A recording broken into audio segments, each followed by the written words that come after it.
নামাজেও যেতে পারে, বেনামাজেও যেতে পারে, মদখোর নামাজি বাজারে যেতে পারে। আমার প্রিয় ভাইরা, যেই ব্যক্তি ভালো সেই ব্যক্তিও বাজারে যেতে পারে, যেই ব্যক্তি সুদ খায় ও যে বাজারে যেতে পারে, যেই ব্যক্তি যাকাত দেয় সে ওই বাজারে যেতে পারবে। কিন্তু কয়েকদিন পরে এই খারাপ কুলে আর ভালো মানুষের সাথে থাকতে পারবে না। আমরা যারা আল্লাহর পথে জান্নাতে হয়ে যাব, আমার কাছে এগুলো সব দলিল আছে। জান্নাতীরা জান্নাতে চলে যাবে, জাহান্নামীরা জাহান্নামে পড়ে থাকবে। জাহান্নামে থেকে থেকে বলবে, ওয়ানাদা আসহাবুন নারি আসহাবাল জান্নাহ আন আফিদু আলাইনা মিনাল মাই আও মিম্মা রাযাকাকুমুল্লাহ।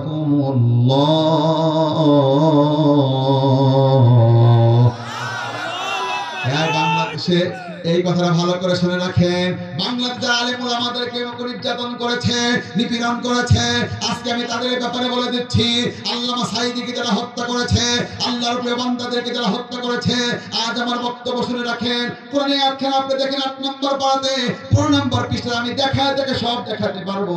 সব জাহান্নামীরা বলবে, ও জান্নাতীরা, আমরা তো বাংলাদেশে ছিলাম, সেই দিন মেয়ে জাহান্নামে পড়ে থাকবে, মাটা জান্নাতে, বাপ জান্নাতে, ছেলেটা জাহান্নামে, বড় ভাই জান্নাতে, ছোট ভাই জাহান্নামে, এক বন্ধু জান্নাতে আর এক বন্ধু জাহান্নামে। দুই বন্ধুর কথা ইতিহাসে আছে, কোরআনে পড়ে দেখেন। আমার প্রিয় ভাইরা 23 নম্বর পারাতে সূরা সফফাতে, এক বন্ধু জান্নাতি আর এক বন্ধু জাহান্নামী, সবার সঙ্গে সবার সাক্ষাৎ হবে, কিন্তু এটা কোনো ভুল নাই। এই গোষ্ঠীর মধ্যে ফুকসার মধ্যে কারা কারা জান্নাতে যাবেন, এই ফুকসার মধ্যে কারা কারা জাহান্নামে যাবেন, সবার সাথে একদিন সাক্ষাৎ হবে। ওই জাহান্নামীরা বছরের পর বছর, শতাব্দীর পর শতাব্দী পরে পরে এরপরে বলবে, দাও না একটু আমাদেরকে পানি, আনফিদু আলাইনা মিনাল মাই আও মিম্মা রাযাকাকুমুল্লাহ। তোমাদেরকে আল্লাহ যে পানি দিয়েছে, যে খাবার দিয়েছে, তার থেকে একটু খাবার, একটু পানি আমাদেরকে ঢেলে দাও না। সেই দিন আমরা যারা এই বাংলার জমিনে নির্যাতিত হয়েছি, নিপীড়িত হয়েছি, সেই দিন আমরা কি বলবো? আল্লাহ নিজেই বলে দিয়েছে।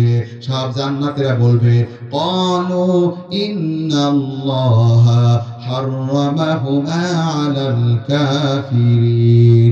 আল্লাহ এই সকল কাফের তাদের জন্য খাদ্য দেয়া হারাম করে দিয়েছে। তাই আমি আজকে বলে দিচ্ছি, এখন আমি বলে দিচ্ছি, যারা আলেমদের প্রতি নির্যাতন করেছ, যারা আলেমদের নির্যাতন করেছ, নিপীড়ন করেছ, তাড়াতাড়ি তোমরা ক্ষমা চাও, তাড়াতাড়ি তোমরা ক্ষমা চাও। যদি তোমরা এইভাবে বাংলার জমিনে এইভাবে তোমরা পার করো, ওই জান্নাতে যাওয়ার পরে এক ফোঁটা পানি তোদের জন্য আমরা ঢেলে দিব না, এক ফোঁটা খাদ্য তোদের জন্য ঢেলে দিব না, বরং জান্নাত থেকে ঢিল কাপড় তোদেরকে ছুঁড়ে মারবো, তোদেরকে ফেরেশতাদেরকে বলবো, এই বাংলার জমিনে যারা আলেমদেরকে নির্যাতন করেছে, সারু পিটা দিয়ে বাবার নামটা তোমরা ভুলাইয়া দিবা। জোরে বলো ঠিক কিনা?